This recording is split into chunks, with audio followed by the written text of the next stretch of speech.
Hello प्यारे बच्चों, कैसे हो आप प्यारे बच्चों। इस वीडियो में हम आपकी क्लास 4th की हिंदी के 11वें चैप्टर जिसका नाम है मेरे गांव के खेत में, इस चैप्टर का बुक वर्क और इसके क्वेश्चन आंसर करेंगे। तो चलिए बच्चों, देखिए हमने पिछले वीडियो में इस चैप्टर को रीड किया था। अगर आपने वो वीडियो नहीं देखा है तो डिस्क्रिप्शन बॉक्स में आपको लिंक मिल जाएगा, वहां से आप वो वीडियो देख लीजिएगा। अब देखिए हमारे पास अभ्यास कार्य में सबसे पहले है शब्द अर्थ। ठीक है बच्चों, जब हमने इस चैप्टर को पढ़ा था तो हमने इसके जितने भी शब्द अर्थ थे ना, वो यहाँ पे चैप्टर में लिखे थे। यहाँ पर तो बुक में बहुत कम शब्द अर्थ लिखे हुए हैं, तो आपको अगर सारे शब्द अर्थ नोट करने हैं तो आप वो वीडियो में से नोट कर लेना। पहला है धानी। धानी का मतलब होता है धान के रंग की, यानी कि हल्की सी हरी। दूसरा है सौगात। सौगात का मतलब होता है भेंट, उपहार। तीसरा है फाल। फाल होती है हल में लगी लोहे की नोक।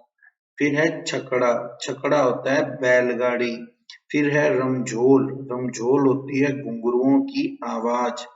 फिर है संदेश। संदेश होता है बच्चों समाचार। अब आपको उच्चारण के लिए बोलना है, तो आप मेरे पीछे पीछे बोलिए। खुशहाली, उदाली, रहटों, सौगात, खींची, छकड़े, मुस्काए, दोमट मिट्टी। एक बार और बोलिए। खुशहाली, उदाली, रहटों, सौगात, खींची, छकड़े, मुस्काए, दोमट मिट्टी। अब हमें इसके प्रश्न उत्तर करने हैं। तो जो प्रश्न उत्तर है बच्चों, वो मैंने सामने यही लिख रखे हैं। पहला प्रश्न है पायल संग क्या चलती है। तो इसका उत्तर है पायल संग कुदाली चलती है। दूसरा प्रश्न है खुशहाली के गीत कहाँ लिखे हैं। तो इसका उत्तर है प्यारे बच्चों, खुशहाली के गीत गांव के खेतों में लिखे गए हैं। तीसरा है बया किसके महल बनाती है। तो इसका उत्तर है बच्चों, बया घास के महल बनाती है।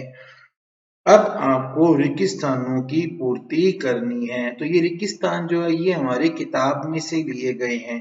चलिए पूर्ति करते हैं। पानीदार कुओं पर चलते, यहाँ आएगा रहटों की आवाज जहां। फिर है आगे धानी धरती, धानी धरती के सन की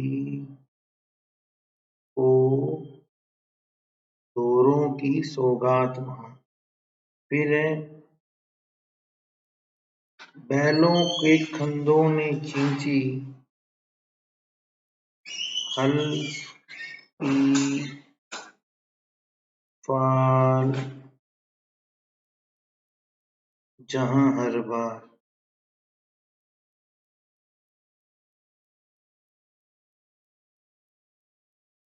ये भर भर छकड़े तान के लाए,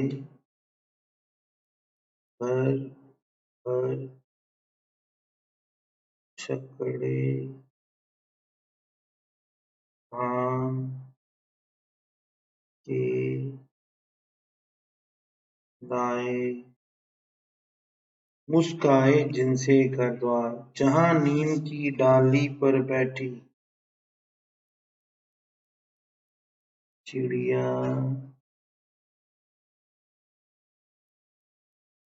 चहक चहक कर गाती।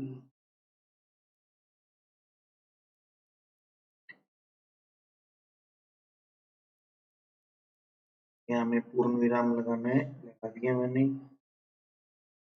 यहाँ पे आपको कोमा लगाना है। ठीक है। अब हम करते हैं रहट किसे कहते हैं। तो बच्चों देखो रहट क्या होता है। रहट होता है, रहट खेतों की सिंचाई के लिए कुओं से जल निकालने का ऐसा यंत्र होता है जिसमें एक रस्सी में पिरोई हुई पानी की डोलचियों की माला एक पहिए द्वारा चलती रहती है। इस रस्सी को बैलों या किसी मनुष्य द्वारा खींचा जाता है। दूसरा प्रश्न है धरती दानी कब होती है। तो धरती दानी कब होती है बच्चों, जब धोरों से पानी खेतों में जाता है, उसके बाद खेतों में कुछ हरियाली छा जाती है, तब धरती दानी होती है। अगला प्रश्न है घर द्वार पर मुस्कान कब होती है। तो इसका उत्तर है जब खेतों में फसल पूरी मात्रा में होती है और वहां से छकड़े भर भर कर दान घर पर आता है, तब घर द्वार पर मुस्कान होती है। अगला प्रश्न 5वां है, चिड़िया जब चिड़िया धूल में नहाती है तो क्या संदेश देती है। इसका उत्तर है बच्चों जब चिड़िया धूल में नहाती है तो वो बारिश के आने का संदेश देती है।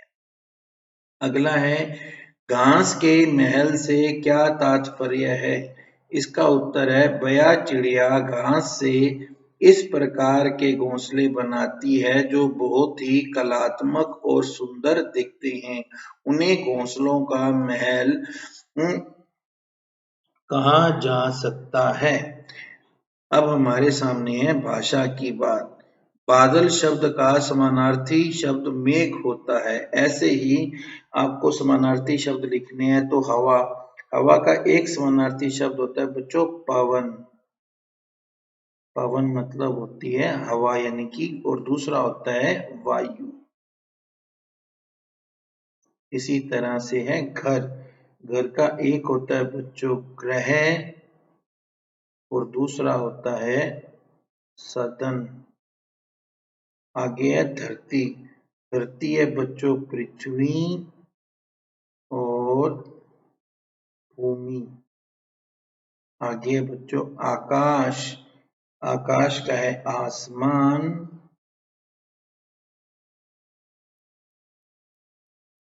अंबर।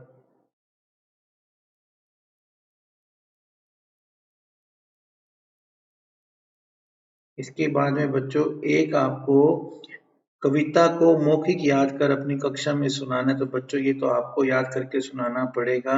इसके बाद है कविता के भावार्थ को अपने शब्दों में लिखकर कक्षा में सुनाइए। तो बच्चों ये मैं आपको लिख कर दे देता हूँ, आप इसे याद कर कर नोट कर लेना। भावार्थ है कविता में बताया गया है कि गांव के खेतों की मिट्टी उपजाऊ होती है, उसमें बीज बोने और रहट से सिंचाई करने पर हरी भरी फसलें लहलहा जाती हैं। खेतों में किसान और उसकी पत्नी काम करते हैं, वहां पर खूब अनाज पैदा होता है जिसे बैलगाड़ी में भरकर घर पर लाते हैं। इससे घरों में खुशियां छा जाती हैं। खेतों के पास नीम के पेड़ पर चिड़िया चहचहाती है, वह भी खुशी के गीत गाती है। गांव के खेत खुशहाली से भरे रहते हैं।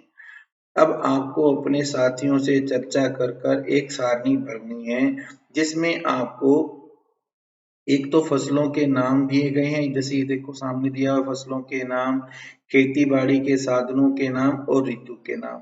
तो यहाँ पर मैं आपको भर के दे देता हूँ। फसलों के नाम 3 होते हैं बच्चों, रबी की फसल, खरीफ की फसल, जायद की फसल। हम खेती बाड़ी करते हैं हल, ट्रैक्टर, बैल, कुदाल, हसिया, थ्रेशर, हार्वेस्टर से। और ऋतुएं हमारी 3 हैं, सर्दी, बरसात और गर्मी। तो इस तरह से प्यारे बच्चों हमारा ये जो पाठ है वो पूरा होता है। अगले वीडियो में हम नेक्स्ट चैप्टर को पढ़ेंगे। अगर आपने अभी तक चैनल को सब्सक्राइब नहीं किया है तो सब्सक्राइब कर लेना बच्चों। हमने आपके जो हिंदी, मैथ और साइंस जितने भी सब्जेक्ट हैं हमने सब सब्जेक्ट के वीडियो बना रखे हैं, और जो आपका वर्कशीट्स आ रही हैं हम उनको भी रेडी कर रहे हैं। तो आप फटाफट चैनल को सब्सक्राइब करें। Thank you, have a good day.